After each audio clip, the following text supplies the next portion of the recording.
అందరికీ నమస్తే. మా ఛానల్కి స్వాగతం. నేను మీ గాయత్రి. ఈరోజు ఈ వీడియోలో చాలా ఇంపార్టెంట్ టాపిక్ గురించి డిస్కస్ చేసుకుందామండి. ఎవరికైతే గవర్నమెంట్ జాబ్ సాధించాలని పట్టుదల కసి ఉండి ప్రాసెస్ తెలియదో వాళ్ళకు మాత్రమే ఈ వీడియో యూజ్ అవుతుందండి. ప్రతి ఒక్కరికి ఒక ప్యాషన్ ఉంటుందండి, ఒక డ్రీమ్ ఉంటుంది ప్రభుత్వ ఉద్యోగం సాధించాలి అని. కానీ చాలామంది మధ్యలోనే ఆగిపోతారు. కారణం చదవలేక కాదు, ప్రాసెస్ తెలియక, దారి తెలియక. ముందుగా ఒక విషయం గుర్తుంచుకోండి, ప్రభుత్వ ఉద్యోగం అనేది ఒక్క రోజులో రాదు. ఇది ఒక ప్రయాణం, జర్నీ అన్నమాట. ఆ జర్నీలో ఫస్ట్ స్టెప్ ఏంటంటే మీకు ఏ ఉద్యోగం కావాలో నిర్ణయించుకోవడం. అది group 1, group 2, SSC, banking, railways, police, teachers, ఏదైనా ఒక్క లక్ష్యాన్ని ఎంచుకోండి. సెకండ్ స్టెప్ ఏంటంటే ఆ ఉద్యోగానికి సంబంధించిన సిలబస్, ఎగ్జామ్ ప్యాటర్న్ పూర్తిగా తెలుసుకోవాలి. చాలామంది ఇక్కడే తప్పు చేస్తారు. ఏం చదవాలో తెలియకుండా అన్నీ చదవడం మొదలు పెడతారు. ఇది టైం వేస్ట్ అండి. నెక్స్ట్ స్టెప్ ఏంటంటే సరైన స్టడీ ప్లాన్ని తయారు చేసుకోవాలి. రోజుకి 4 గంటలు చదివినా, 8 గంటలు చదివినా మనకి డిసిప్లిన్ అనేది చాలా ముఖ్యం. ప్రతిరోజు కొంచెం నేర్చుకోవడం వల్ల ముందుకు వెళ్తూ ఉంటాం అనమాట. నెక్స్ట్ ఏం చేయాలంటే మాక్ టెస్ట్లు, ప్రీవియస్ పేపర్స్ ప్రాక్టీస్ చేయాలి. ఇవి మీరు ఏ టాపిక్లో స్ట్రెంగ్త్గా ఉన్నారు, ఏ టాపిక్లో వీక్ ఉన్నారు అనేవి తెలుస్తూ ఉంటాయన్నమాట. ముఖ్యంగా ఫెయిల్ అయితే భయపడకండి. ఒక్క ఎగ్జామ్లో మీరు సక్సెస్ అవ్వలేకపోతే నెక్స్ట్ ఎగ్జామ్లో అవ్వచ్చు. అది మీ మైండ్లో ఖచ్చితంగా గుర్తుంచుకోవాలి. ప్రతి ప్రయత్నము మన విజయానికి ఫస్ట్ స్టెప్ అనమాట. గుర్తుంచుకోండి, ప్రభుత్వ ఉద్యోగం సాధించిన వాళ్ళు మీకంటే ఎక్కువ తెలివైన వాళ్ళు కావాల్సిన అవసరమే లేదు. వాళ్ళు కేవలం ఆగకుండా ప్రయత్నిస్తారు. మీరు సరైన ప్రాసెస్ తెలుసుకొని పట్టుదలతో ముందుకు వెళ్తే ఖచ్చితంగా ప్రభుత్వ ఉద్యోగం సాధించవచ్చు. కాబట్టి ఈరోజే మొదలు పెట్టండి. లక్ష్యాన్ని నిర్ణయించుకోండి, ప్లాన్ని తయారు చేసుకోండి, క్రమంగా చదవండి. మీ విజయం మీ చేతుల్లోనే ఉంది. కాన్సెప్చువల్ నాలెడ్జ్ పెంచుకోండి, ప్రాక్టీస్ చేయండి. సక్సెస్ని మీ చేతుల్లో ఉంచుకోండి. నా దగ్గర ఒక స్టడీ ప్లాన్ ఉంది. గవర్నమెంట్ జాబ్కి యూజ్ అయ్యే యాప్టిట్యూడ్ సెక్షన్ని 3 monthsలో కంప్లీట్ చేయడం ఎలా అని. ఇప్పుడు దాని గురించి డిస్కస్ చేసుకుందాం. యాప్టిట్యూడ్ అంటే మీరు భయపడతారేమో, యాప్టిట్యూడ్ ఏంటి కొత్తగా ఉంది పేరు అని. ఏం కాదండి, మ్యాథమెటిక్స్ అని మనం చిన్నప్పటి నుంచి నేర్చుకుంటూ ఉన్నాము. దాన్నే కొంచెం ఇక్కడికి వచ్చేటప్పటికి డివైడ్ చేశారండి. ఒకటి యాప్టిట్యూడ్ అని, సెకండ్ రీజనింగ్ అని, ఇంకొంచెం డెప్త్కి వెళ్తే అడ్వాన్స్ మ్యాథ్స్ అని, ఇలా. కానీ ఇవన్నీ మనం 6th నుంచి ఇంటర్ వరకు ఆర్ 10th వరకు ఏవైతే మ్యాథ్స్ కాన్సెప్ట్స్ నేర్చుకుంటామో వాటిల్లోవే ఇస్తారండి. కాకపోతే ఏంటంటే అక్కడేమో టైం ఎక్కువ ఉంటుంది, ఇక్కడ టైం తక్కువ ఉంటుంది. అదే తేడా, ఇంకేం లేదు. సో ఇప్పుడు యాప్టిట్యూడ్ గురించి తెలుసుకుందాం. యాప్టిట్యూడ్ అంటే ఏంటంటే చాలామంది అనుకుంటూ ఉంటారు యాప్టిట్యూడ్ చాలా కష్టమైన మ్యాథ్స్ అని భయపడుతూ ఉంటారు. కానీ నిజానికి యాప్టిట్యూడ్ అనేది speed, logic, short cut, practice ఇవి ఉంటే చాలా ఈజీగా సక్సెస్ అవుతామండి యాప్టిట్యూడ్ నేర్చుకోవడంలో. సో ఒక్కోసారి షార్ట్ కట్ అంటే ఏంటో తెలియాలి, స్పీడ్ ఎంత మేనేజ్ చేయాలో తెలియాలి, ఎక్కడ లాజిక్ అప్లై చేయాలో తెలియాలి. సో ఒక ఎగ్జాంపుల్ చూడండి, 25x25 అండి. మనకి తెలుసు కదా, చిన్నప్పటి నుంచి 25² అంటే 625 అని తెలుసు. కానీ మనం ఇక్కడికి వచ్చేటప్పటికి కొంతమందికి అది గుర్తుండకపోవచ్చు. అప్పుడేం చేయాలి, వాళ్ళు లాజిక్ అప్లై చేయాలి. ఇక్కడ చూడండి, షార్ట్ కట్ని అప్లై చేయాలి. లాజిక్ తెలిసుంటే అప్లై చేయొచ్చు, లేదంటే షార్ట్ కట్ని యూస్ చేయొచ్చు. ఇక్కడ చూడండి, 2 తర్వాత వచ్చే నెంబర్ 3, 2 3 6, 5ని స్క్వేర్ చేస్తే 25 అంటే 625. ఇక్కడ మనకి షార్ట్ కట్ ఉపయోగపడింది. అదే ఈ షార్ట్ కట్ తెలియలేదనుకోండి, మనం 25x25 చేసి 625 చేసి ఇలా చేయాలన్నమాట, మల్టిప్లికేషన్ చేయాలి. సో ఇక్కడేమవుతుంది, టైం వేస్ట్ అవుతుంది. ఇక్కడేమవుతుంది, షార్ట్ కట్ యూస్ చేస్తే టైం సేవ్ అవుతుంది. మనకి ఎగ్జామినేషన్లో అందరూ చాలామంది ఇంటెలిజెన్సే ఎగ్జామ్స్ రాస్తూ ఉంటారని మనం అనుకుంటూ ఉంటాం. కానీ టైం సేవింగ్ షార్ట్ కట్స్ ఎవరైతే యూస్ చేస్తారో వాళ్ళు మాత్రమే సక్సెస్ని చేతుల్లో ఉంచుకుంటారు. సో నెక్స్ట్ స్టెప్ చూద్దాం, 90 days స్ట్రాటజీ అండి. ఇది పార్ట్ 2లో డిస్కస్ చేస్తున్నాను. సో మనకి 90 days స్ట్రాటజీ అంటే 90 days అంటే ఎంత అండి, 3 months. ఈ 90 daysని 3 monthsగా డివైడ్ చేసుకుందాం. First month, second month, third month. అసలు ఫస్ట్ ఆఫ్ ఆల్ ఫస్ట్ మంత్లో ఏం చేయాలి అంటే మనకి ఫస్ట్ మంత్లో బేసిక్ కాన్సెప్ట్స్ నేర్చుకోవాలి. బేసిక్ కాన్సెప్ట్స్ అంటే ఏంటి అంటారా, percentages, ratio proportion, profit and loss, simple interest, compound interest, averages, time and work, ఇలా ఉంటూ ఉంటాయి. ఇవన్నీ అర్థమెటిక్లో బేసిక్ కాన్సెప్ట్స్ అనమాట. చాలా ఈజీగా నేర్చుకోవచ్చు. అలా అని ఎక్కువ రోజులు గుర్తుంచుకుంటే మనకి ఇంకా స్పీడ్ అనేది పెరుగుతూ ఉంటుందన్నమాట. అలా గుర్తుంచుకోవాలంటే ఏం చేయాలి, మనం ప్రతిరోజు 2 అవర్స్ ఖచ్చితంగా ప్రాక్టీస్ చేయాలి. మినిమం 50 క్వశ్చన్స్ ప్రతిరోజు చేస్తూనే ఉండాలి. నెక్స్ట్ మంత్ సెకండ్ మంత్ చూద్దాం. సెకండ్ మంత్ మనకి ఫస్ట్ మంత్ అంటే 30 డేస్ కంప్లీట్ అయినాయి. సెకండ్ మంత్లో 60 డేస్ వస్తాయి. 30 నుంచి 60 డేస్ అనమాట, 31 నుంచి. సో ఇక్కడ ఏం చేయాలి, మనం షార్ట్ కట్ మెథడ్స్ని ప్రాక్టీస్ చేయాలి. నెక్స్ట్ డైలీ ప్రాక్టీస్ చేయాలి. అది ఇన్ టైంలో సర్టెన్ టైం అంటూ పెట్టుకోవాలన్నమాట. మనం నేర్చుకునేటప్పుడు లాంగ్ ప్రాసెస్లో నేర్చుకుంటాము, కాన్సెప్ట్ నేర్చుకుంటాము. దాన్ని షార్ట్ కట్లో ఎలా అప్లై చేయాలో ఇక్కడ ప్రాక్టీస్ అవ్వాలన్నమాట. సో ఇక్కడ ఫస్ట్ మంత్లో 50 క్వశ్చన్స్ చేసాం.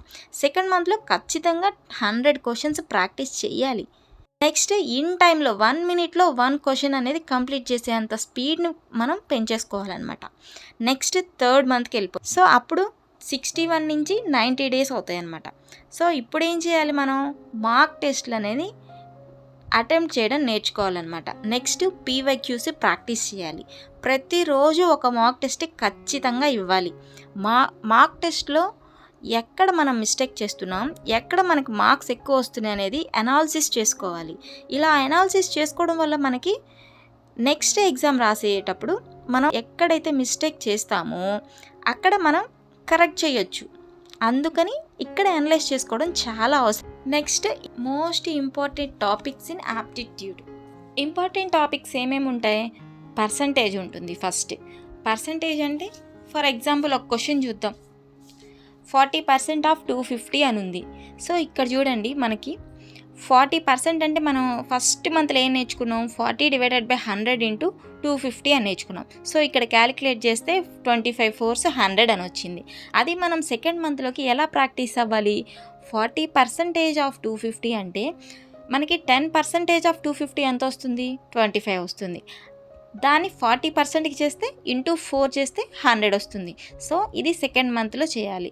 ఇది ఫాస్ట్గా థర్డ్ మంత్లో అప్లై చేయాలన్నమాట. సో ఇంకొక టాపిక్లోకి వెళ్దాం. రేషియో టాపిక్ ఉందనుకోండి, A:B = 2:3 అని ఇచ్చారు. టోటల్ 500 అని ఇచ్చారు. అయితే ఏని ఫైండ్ అవుట్ చేయమన్నారు. సో ఇక్కడ మనకేం తెలియాలి, ఏని డైరెక్ట్గా ఫైండ్ అవుట్ చేయమన్నారు కాబట్టి టోటల్ 500 ఇచ్చారు. డివైడెడ్ బై ఈ రెండింటిని యాడ్ చేస్తే 5 వస్తుంది. సో మనకి ఫైండ్ అవుట్ చేయమంది ఏంటి, ఏ వాల్యూ ఎంత, 2. సో ఇక్కడ దీన్ని క్యాలిక్యులేట్ చేస్తే 200 వస్తుంది. ఇలా అన్నమాట. యావరేజెస్ టాపిక్స్ వచ్చిందనుకోండి, ఒక క్వశ్చన్ చూద్దాము. 10, 20, 30, 40, 50 ఉన్నాయి. యావరేజ్ ఫైండ్ అవుట్ చేయమన్నారు. మనకి వెంటనే ఫార్ములా అనేది గుర్తు రావాలన్నమాట. యావరేజ్ ఫార్ములా ఏంటి, some of the numbers by total number. So ఇక్కడ చూడండి, some of the total numbers ఎన్ని ఉన్నాయి, 150.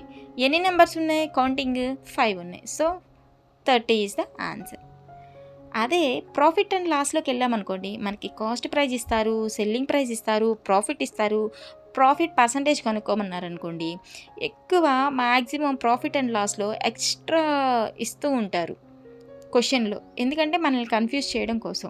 ఇక్కడ మనల్ని ప్రాఫిట్ పర్సంటేజ్ అని అడిగారు. మనకి వెంటనే ఫార్ములా గుర్తొచ్చింది అనుకోండి, 20 divided by 100 into 100 వేసేస్తాము. 20% the answer అని రాసిస్తాం.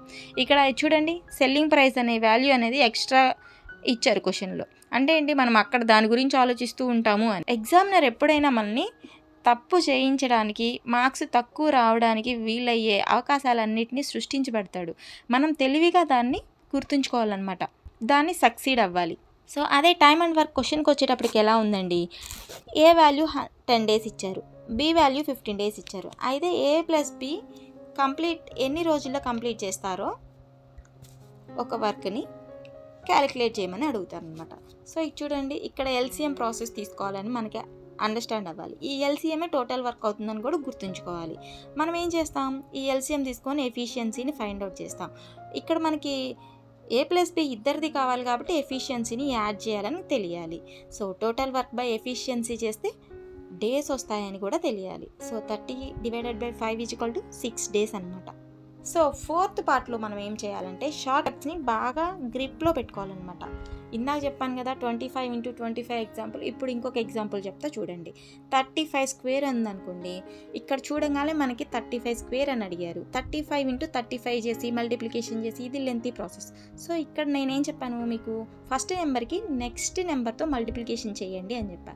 సో 3 4 జా 12. ఇక్కడ 5ని స్క్వేర్ చేయండి అని చెప్పా. సో 5 స్క్వేర్ అంటే 25. 12 25 ఈజ్ ద ఆన్సర్. బెటర్గా పర్సంటేజెస్లో నేర్చుకున్నాం ఇందాక. 20% ఆఫ్ 450 అని ఉందనుకోండి, ఫస్ట్ ఆఫ్ ఆల్ మనం 10% క్యాలిక్యులేట్ చేయడం చాలా ఈజీ అనమాట. ఒక జీరోని క్యాన్సిల్ చేస్తే అయిపోతుంది. సో 10% అంటే 45 వస్తుంది. మనకు కావాల్సింది 20% అంటే ఇంటూ 2 చేస్తే వచ్చేస్తుంది కదా. సో 45 ఇంటూ 2 ఎంత, 90. అదే 30% అనుకోండి, 45ని ఇంటూ 3 చేయడమే అయిపోతుంది. అదే కొన్ని వాల్యూస్ కూడా గుర్తుపెట్టుకోవాలండి పర్సంటేజెస్లో. 1/2 అంటే 50% అని, 1/4 అంటే 25% అని, 3/4 అంటే 75% అని, 1/5 అంటే 20% అని, ఇంకా చాలా ఉంటాయి. ఇలా కాన్సెప్ట్ వైజ్గా నేర్చుకుంటూ ఉంటే మనకి గుర్తుంటూ ఉంటాయన్నమాట.